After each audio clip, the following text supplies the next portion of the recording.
this is Ben Falcon's Media Corner back again with a brand new movie review, and welcome back to my series of Spider-Man reviews leading up to Spider-Man No Way Home. To continue on with my series of reviews, I'm going to talk to you guys about the 2004 superhero sequel, and this is the sequel from the first film from 2002, and that is, of course, Spider-Man 2. So Spider-Man 2 is directed once again by Sam Raimi and reunites the original cast from the first film, as well as introducing some new cast of characters. So the story this time around is Spider-Man 2. We see Peter Parker is back once again, played by Toby Maguire, and as well as Spider-Man himself. We see that everything's kind of changed for him after what he faced through in the first film. Pretty much for him, when we do see him trying to live a normal life outside of being Spider-Man, it's kind of hard for him to deal with because he has a lot of jobs to do. Like, he works as a pizza delivery driver, he works for the Daily Bugle, and he's always late for class. With Dr. Kirk Connors, played by Dylan Baker, and because his most important job of them all is, of course, being Spider-Man, saving the day and fighting against crime. And also for everyone around him, it's kind of changed for Peter, really, because for his Aunt May, she's about to face eviction from the bank.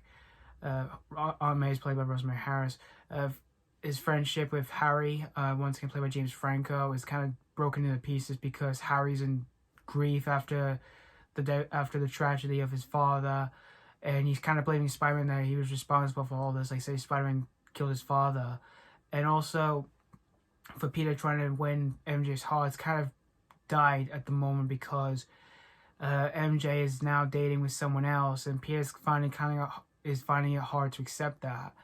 And meanwhile, we see this scientist named Dr. Otto Octavius, played by Alfred Molina. He's created these robotic mechanical arms, which is controlled by his mind, and he uses them to basically show off his experiment that he's planning to do. So at first it works well, but then unfortunately it goes into it causes a massive accident and almost like destroy the city. And unfortunately, his wife tragically dies in that accident, and then suddenly he goes insane and he becomes this villain known as Doc Ock, where he starts to cause havoc in the city because all he wants to do is that he wants to redo the experiment and hopefully it won't fail the second time around. So Peter, he has to go try and be back in the spotlight when we see him dealing with himself of who he really is. And so we see him, entering back into the spotlight as Spider-Man, and he has to do whatever he can to basically stop Doc Ock from destroying the city, and as well as save everyone that he cares for. So that's pretty much the story of Spider-Man 2. Now, for my experience with Spider-Man 2, I remember this movie being everywhere back in 2004. Obviously, I did not see this in the cinemas when it came out. I remember the advertisements. I remember a few merchandise and everything like that. But I remember watching this movie on TV before when it was on whatever channel it was on at the time. I remember putting it on and I was just blown away by it. And then since then, I have rewatched the film in recent years. I have watched two different various cuts of Spider-Man 2 because there's two different cuts of this film. There's the original theatrical cut and there's the extended cut known as Spider-Man 2.1. The first one I saw was the theatrical cut, then I saw the extended cut. And whenever I watch Spider-Man 2, I always watch the extended cut of Spider-Man 2 because there are a lot more scenes into that, which I might talk a bit much about that, but let's just say what I did think of it. And since rewatching the film over recent years, my opinion for the sequel still holds up to this day. And I completely agree with everyone on this planet that Spider-Man 2 is, without a doubt, one of the best Spider-Man movies I've ever seen, and easily one of the best superhero movies of all time, and of course, as well, one of the best superhero sequels I've ever seen of all time. It still holds a special place in my heart for being just an amazing Spider-Man film, and it still holds up to this day on being one of the best ones ever made. Toby Maguire as, of course, Spider-Man, and Peter Parker. He's amazing in this movie, like he was in the first film from 2002. There's a lot of changes to Peter Parker in this film because we do see him changing, of course, and throughout the majority of this film. Because a few things have kind of changed from at the moment, like him having to be a superhero, and then everyone around him is kind of changed for him. The relationship with his Aunt May, because it's kind of hard for her because of her living alone, and then she basically has to pay money at the bank, otherwise she'll get evicted.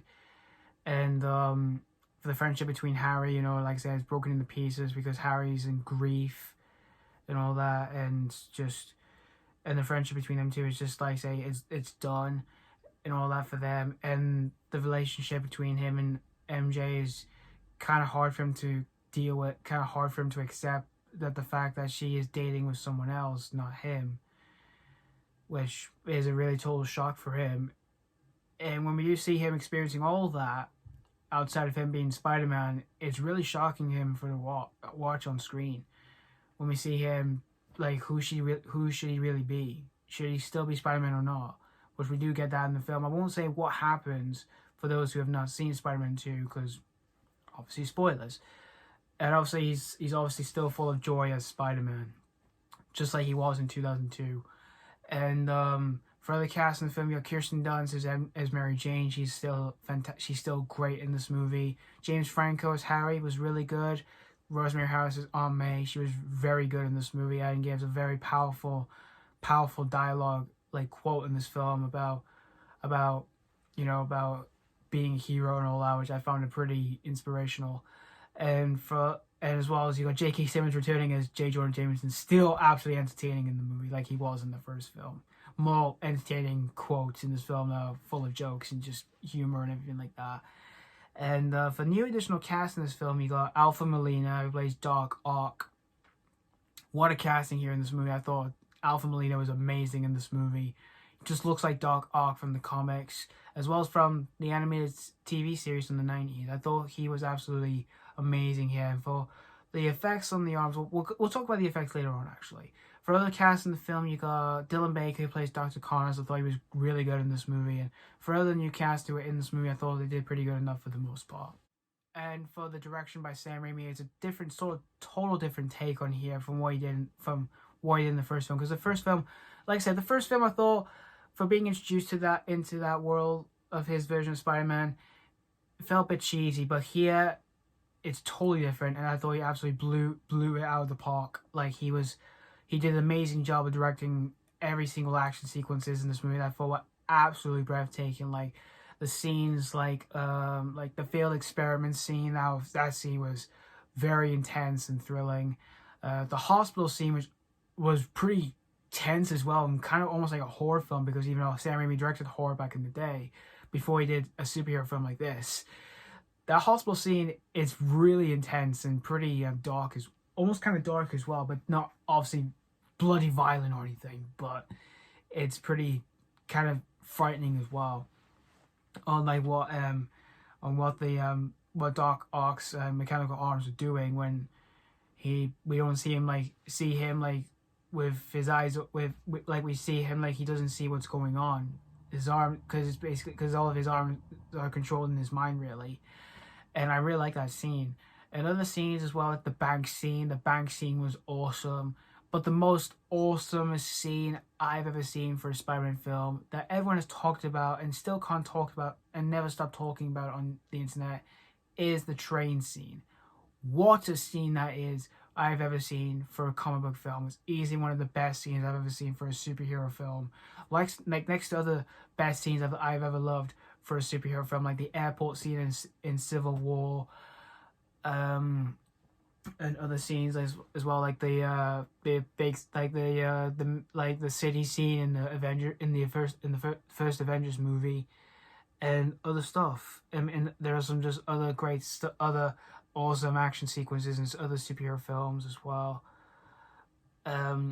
Actually, yeah, there's another one as well. The White House scene in X-Men 2. That scene was awesome as well. But here, the train scene is one of my favorite scenes I've ever seen for a Spider-Man film, and even as well for the original Sam Raimi trilogy as well. And the effects as well, when you see Doc Ock's mechanical arms, were absolutely incredible, and the effects were even better than the first film. Not like the first film's effects were terrible. They were a bit dated, but they still hold up to this day. But the effects in this movie were absolutely amazing. And this film surprisingly won an Oscar for the effects in this film, which I found it very surprising. And I can see why it definitely deserved it. Because, again, the effects, to this day, they are still absolutely amazing. And for the story-wise was handled so well in building up everything for a Spider-Man film, for being, you know, exciting, pretty tense, dramatic, and romantic as well. It manages to deal with all of that together, which I thought the people who wrote the story, as well as Sam Raimi capturing it on screen, I thought everyone who worked on that who worked really hard on that, did a phenomenal job with that to make the Spider-Man movie a lot more fun than ever, just being sort of like a satisfying film, but yet still very exciting. And just overall, Spider-Man 2, I've got no issues at all really. There's just not a single flaw I have with Spider-Man 2. It's just overall just it's one of the best superhero movies I've ever seen, one of the best superhero sequels I've ever seen, and by far my favorite live-action Spider-Man film to this day. It still holds up as being my favorite live-action Spider-Man film ever. If you're a fan of the first film and you're willing to watch this film, go and watch this movie. You're going to absolutely love every single moment of Spider-Man 2. And I mean it. You will absolutely love Spider-Man 2. Whatever cut you watch, if you're willing to, if there's any cut you don't even know what to watch, I would suggest watching the extended cut, because the extended cut has more exciting scenes than ever.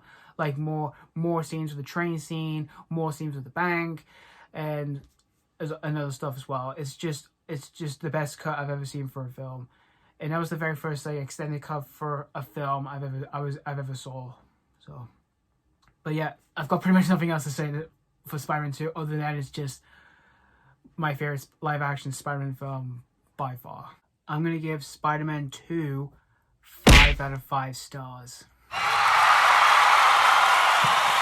Yeah, but absolutely 100% deserves that rating and just being one of the best superhero movies I've ever seen. Still holds up to this day and being one of the best, and will always have a special place in my heart, being one of my favorite Spider-Man movies of all time. But thank you guys so much for watching for my review of Spider-Man 2, and let me know what you think of Spider-Man 2 if you have seen this already.